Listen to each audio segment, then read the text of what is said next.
विद्यार्थी मित्रांनो नमस्कार. मी आहे भरत मुनेश्वर आणि आपण पाहत आहात विजन मॅथ्स फिजिक्स चॅनल. यामध्ये आपण इयत्ता 10वी गणित विषयाचा अभ्यास करत आहोत. यापूर्वी आपण मराठी माध्यमासाठी गणिताच्या संपूर्ण अभ्यासक्रमावर व्हिडिओ तयार केलेत आणि आपण याला अतिशय प्रचंड प्रतिसाद दिला आणि बऱ्याच विद्यार्थ्यांच्या आग्रहामुळे आपण परत गणित सेमी माध्यमासाठी सुरू केलेला आहे आणि त्यामध्ये आपण एक चॅप्टर दोन्ही पार्ट मधला संपवला आणि सेकंड चॅप्टर आपल्याला फर्स्ट पार्ट मधला आपण सुरू केलेला आहे. यापूर्वी 5 पिरियड झालेले आहेत. आपला आजचा हा 6वा पिरियड आहे. तर या पिरियड मध्ये आपल्याला काय अभ्यासायचं आहे की क्वाड्रॅटिक इक्वेशन सॉल्व करण्याची शेवटची जी मेथड आहे फॉर्म्युला मेथड, तो फॉर्म्युला कसा डिराइव्ह केलेला आहे, तो फॉर्म्युला आपण पाठ न करता कसा तयार झाला हे पाहणं आवश्यक आहे आणि मग त्याचा वापर करून क्वाड्रॅटिक इक्वेशन कसं सॉल्व करायचं हे सुद्धा आपल्याला पाहायचं आहे. तर हा व्हिडिओ सुरू करण्यापूर्वी आपण हा व्हिडिओ पाहिल्याच्या नंतर आवडला तर लाईक करायला विसरू नका. ठीक आहे, तर आपण व्हिडिओला सुरुवात करूया. बघा, formula for solving quadratic equation. So first of all we will derive that formula. Using that formula we have to solve the quadratic equation. So you know the general equation, that is standard form of the equation, quadratic equation is ax square plus bx plus c is equal to 0. This is the standard form of the quadratic equation. So you know last method, that is quadratic equation by completing square method. So using that method only we will derive the formula for solving the quadratic equation. So first of all we will divide it by a on both sides. Dividing by a on both sides.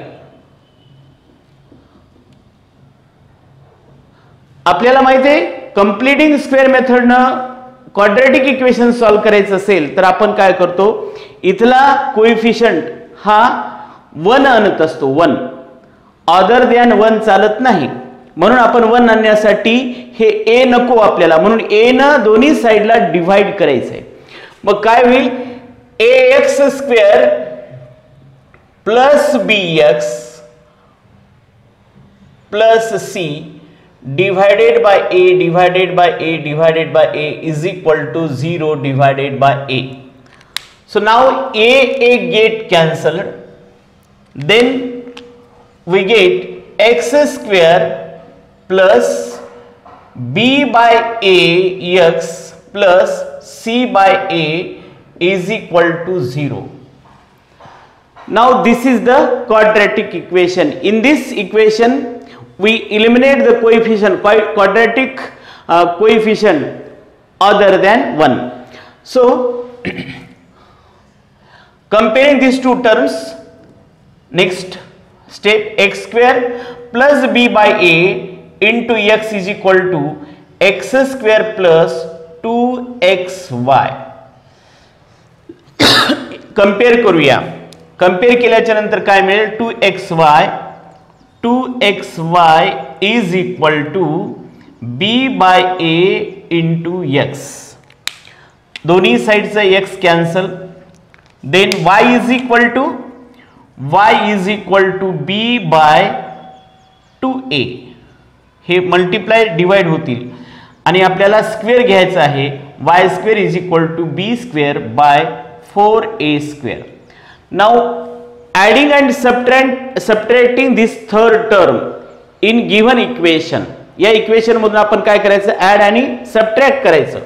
मग काय होईल, x square plus b by ax minus, आपण आता add करूया, sorry, plus b square 4a divide by 4a square minus b square upon 4a square and original term that is plus c by a as it is equal to 0. Now consider this 3 and then 2. term. So this is the complete expansion of complete square, and these two terms we have to solve these two terms. Initially we will write x square plus b by a into x plus b square upon 4a square minus, here I take minus sign common, then we get b square upon 4a square minus c by a is equal to 0. So this is the expansion of x b upon 2a plus, काय करायचं, याचं square route घ्यायचं, याचं square route घ्यायचं, मधल्या टर्मचं sign लिहायचं, त्याचा square. आता तुम्ही याचा स्क्वेअरचं एक्सपान्शन केला तर हेच मिळेल. मायनस याला सॉल्व करूया. याला सॉल्व केल्याच्या नंतर क्रॉस मल्टिप्लिकेशन घ्यावं लागेल आपल्याला, किंवा एलसीएम घ्या. 4a square 4a square 4a square हे कळत नसेल तर क्रॉस मल्टिप्लिकेशन घ्या, सगळ्यात सोपं, नंतर कॅन्सल करता येतं. ज्याला समजतं 4a स्क्वेअर एलसीएम घ्यायचा, इथं b स्क्वेअर येईल आणि त्याच्यानंतर याला कितीनं 4a ने मल्टिप्लाय करावं लागतं. समजत असेल तर ठीक आहे, नाही समजत असेल तर तिरपा गुणाकार. a into b a b square minus 4a square into c 4a square c divided by 4a cube is equal to 0. Now x plus b upon 2a whole square minus ab square minus 4a square, याच्यामधून आपण काय करू, एक common घेऊ म्हणजे तुम्हाला cancel करता येईल. a कॉमन घेऊ. a जर कॉमन घेतलं तर काय शिल्लक राहतं, b square minus 4ac and divided by 4a cube. आता याच्यातलं a क्यूब मधलं एक a याच्या या एक ac कॅन्सल झालेला आहे, equal to 0. So x plus b upon 2a whole square minus in bracket b square minus 4ac divided by 4a cube होतं, एक a कॅन्सल झालं, 4a square is equal to 0. त्यानंतर x plus b upon 2a whole square minus, याला आपल्याला असं लिहिता येतं, याचं square root under root b square minus 4ac divided by याचं स्क्वेअर रूट 2, याचं square root a and whole square is equal to 0. आता तुम्ही a square minus b square ने ही सॉल्व करू शकता, किंवा याला इकडे टर्म पाठवून दोन्ही साइडचं स्क्वेअर रूट घेऊ शकता. कसंही करा, तुम्हाला आन्सर मिळेल. हे मायनस टर्म आहे, आपण तिकडे ट्रान्सफर करू, प्लस होईल x plus b by 2a whole square is equal to under root b square minus 4ac divided by 2a whole square.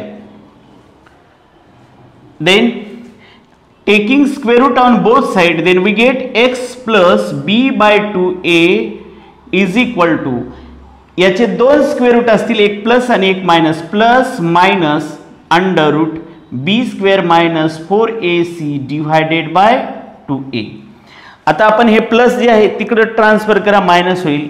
x is equal to minus b by 2a आणि हे as it is plus or minus under root b square minus 4ac divided by 2a.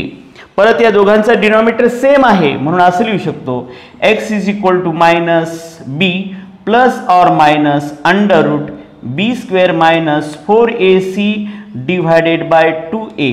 आणि हे झालं आपला याचा formula, बरोबर आहे. आता याच्यामध्ये दोन व्हॅल्यू दिसतात तुम्हाला, प्लस आणि मायनस. एक प्लस घेतलं, एक मायनस घेतलं तर दोन रूट्स हे क्वाड्रॅटिक इक्वेशनचे, आणि त्या दोन रूटला आपण एकाला अल्फा म्हणतो, एकाला बीटा म्हणतो. कोणत्यालाही अल्फा म्हणा, कोणत्यालाही बीटा म्हणा, याच्यात काही प्रॉब्लेम नाही.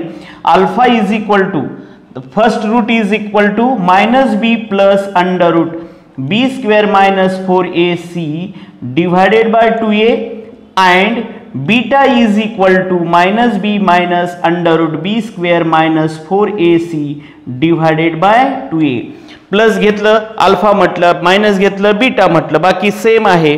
आता असं जर याला पहिल्याला अल्फा म्हटलं दुसऱ्याला बीटा म्हटलं तर alpha is greater than beta होईल, आणि याला जर अल्फा आणि याला बीटा म्हटलं तर beta is greater than alpha होईल. कोणतंही लिहिलं तरी काहीही फरक पडत नाही. तर हे फॉर्म्युले आहेत बघा. या फॉर्म्युल्यानुसार हा जो मेन फॉर्म्युला आहे क्वाड्रॅटिक इक्वेशन सॉल्व करण्याचा, आपण कंप्लीटिंग स्क्वेअर मेथडहूनच काढलेला आहे. म्हणजे ऑलरेडी ती मेथड आपण पाहिलेली आहे, म्हणूनच आपण ती मागची मेथड अगोदर घेऊन याला हे केलेलं. कारण हे फॉर्म्युला मेथड जी आहे ती आपण कंप्लीटिंग स्क्वेअर मेथडहूनच तयार केली, म्हणजे हा फॉर्म्युला तयार केलेला आहे. आणि अशा प्रकारचा हा फॉर्म्युला आपल्याला लक्षात ठेवायचा आहे, कारण या फॉर्म्युल्यावर आधारित आपल्याला क्वेश्चन्स क्वाड्रॅटिक इक्वेशन सॉल्व करायचे. आता पहा, याच्यामध्ये तुम्ही जर पाहिलात तर हे सॉल्व करण्यासाठी आपल्याला व्हॅल्यू कोणाच्या माहित पाहिजे, ए, बी आणि सी. म्हणजे या एबीसी म्हणजे क्वाड्रॅटिक कोइफिशियंट, त्याच्यानंतर लिनियर कोइफिशियंट आणि कॉन्स्टंट, या तिघांच्या व्हॅल्यू माहित पाहिजे. जर या तिघांच्या व्हॅल्यू माहित झाल्या तर तुम्हाला डायरेक्टली कुठलंही क्वाड्रॅटिक इक्वेशन या फॉर्म्युल्यानं सॉल्व करता येतं. आणि याच्यावर हमखास एक्झामला क्वेश्चन असतोच, म्हणून आपल्याला हे सोडवता येणं आवश्यक आहे. याच्यासाठी फॉर्म्युला लक्षात ठेवता येणं आवश्यक आहे. काही जण याला पाठ करतात, पाठ करण्याची गरज नाही. आपल्याला हे डिराईव्ह केल्याबरोबर लक्षात आलं असेल की अशा प्रकारचा हा फॉर्म्युला तयार होतो. आणि या फॉर्म्युल्याचा आधार घेण्यासाठी आपल्याला ह्या व्हॅल्यू माहीत पाहिजे.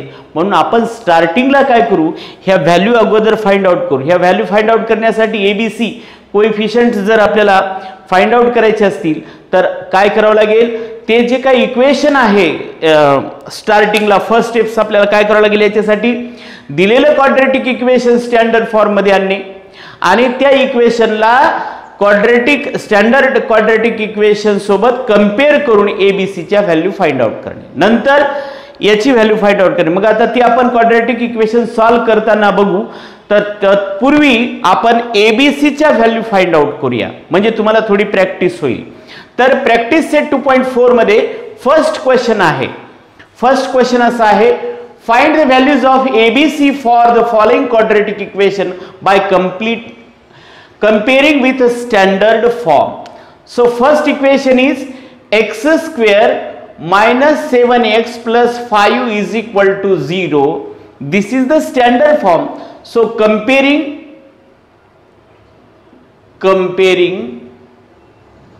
with the equation that is ax square plus bx plus c is equal to 0. आता आपण पहा, या ठिकाणी a ची व्हॅल्यू काय आहे, 1 आहे, b ची व्हॅल्यू काय आहे, -7 आहे, c ची व्हॅल्यू काय आहे, 5. म्हणून आपण डायरेक्टली याच्यावरून व्हॅल्यू लिहू शकतो. Therefore a is equal to 1, b is equal to -7 and c is equal to 5. तर ह्या झाल्या त्यांच्या व्हॅल्यूज a b c च्या. नेक्स्ट क्वेश्चन पहा, second, 2m square is equal to 5m minus 5. स्टार्टिंगला आपल्याला काय करायचं, याला स्टँडर्ड फॉर्म मध्ये आणायचं. म्हणून याला स्टँडर्ड फॉर्म मध्ये आणू. 2m square minus 5m plus 5 is equal to 0. या दोन्ही टर्मला इकडे साईडला आपण ट्रान्सफर केलं, म्हणून साइन चेंज झालंय, प्लस होतं मायनस झालं, मायनस होतं प्लस झालं. आता कंपेअरिंग, याला कंपेअर करूया. कंपेअरिंग above equation with ax square plus bx plus c is equal to 0. आता लक्षात येतं a म्हणजे किती आहे, 2 आहे. a is equal to 2. then b is equal to how much, b is equal to with sign -5 and c is equal to 5. This is the next example, and third example, that is C, this is B and this is A. किंवा 1 2 3 असं काही म्हटलं तरी चालेल. y square is equal to 7y. याला आपण अगोदर standard form मध्ये आणू. वाय स्क्वेअर मायनस 7y, आता थर्ड टर्म नाही 0 घेऊ, इज इक्वल टू 0 काहीतरी घेता येईल, कॉन्स्टंट आहे. Comparing above equation with ax square. आता आपल्याला या ठिकाणी व्हेरिएबल काय, ay square plus by plus c is equal to 0. Compare a is equal to 1, b is equal to -7 and c is equal to 0. So these are the coefficients and this is c is the constant. So in this way we can able to find out the value of a, b and c of a given quadratic equation by comparing with standard form of quadratic equation, that is ax square plus bx plus c is equal to 0. आता हे एवढं झाल्याच्या नंतर आता पुढे काहीच नाही बघा. ह्या फॉर्म्युल्यामध्ये ह्या व्हॅल्यू ठेवल्या की तुम्हाला सॉल्व क्वाड्रॅटिक इक्वेशन करता येतं.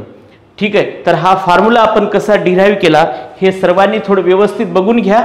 हे याच्यासाठी आपण फक्त मेथड कोणती यूज केली, कंप्लीटिंग स्क्वेअर मेथड यूज केली आणि त्यावरून हा फॉर्म्युला डिराईव्ह केला. पहिलं यामध्ये प्लस आणि मायनस हे दोन रूट्स दिसतात बघा. या पहिल्या रूटला आपण अल्फा म्हटलं, दुसऱ्या रूटला दुसरं रूट जे आहे मायनस साइन घेतलेलं त्याला बीटा म्हटलं. अल्फा आणि बीटा ही व्हॅल्यू प्लस मध्ये आहे म्हणजे याच्यामध्ये प्लस केलं म्हणून हे अल्फा ग्रेटर आहे, बीटा लेस आहे. याला जर तुम्ही बीटा आणि याला अल्फा म्हटलं तर त्यावेळेस बीटा ग्रेटर होतो. म्हणून पहिलं रूट आपल्या समजण्यासाठी पहिल्याला अल्फा, दुसऱ्या रूटला बीटा असं आपण गृहीत धरत असतो. आणि याच्यामध्ये स्टार्टिंगला दिलेलं क्वाड्रॅटिक इक्वेशन एकच लक्षात घ्या, दिलेलं क्वाड्रॅटिक इक्वेशन आपल्याला स्टँडर्ड फॉर्म मध्ये आणायचं. त्यानंतर त्या इक्वेशनमध्ये त्या इक्वेशनला याच्यासोबत कम्पेअर करायचं स्टँडर्ड फॉर्म सोबत आणि एबीसीच्या व्हॅल्यू फाइंड आउट करायच्या. एकदा एबीसीच्या व्हॅल्यू फाइंड आउट केल्या की मग आपल्याला बी स्क्वेअर मायनस 4ac ची एक व्हॅल्यू फाइंड आउट करायची आहे. नंतर ती याच्यामध्ये डायरेक्ट सबस्टिट्यूट केल्याच्या नंतर तुम्हाला दोन आन्सर मिळतील, पहिलं रूट आणि दुसरं रूट. ठीक आहे, तर नेक्स्ट पार्ट आपण क्वाड्रॅटिक इक्वेशन सॉल्व करण्याचं बाय फॉर्म्युला आपण नेक्स्ट पिरियडला बघूया. ठीक आहे.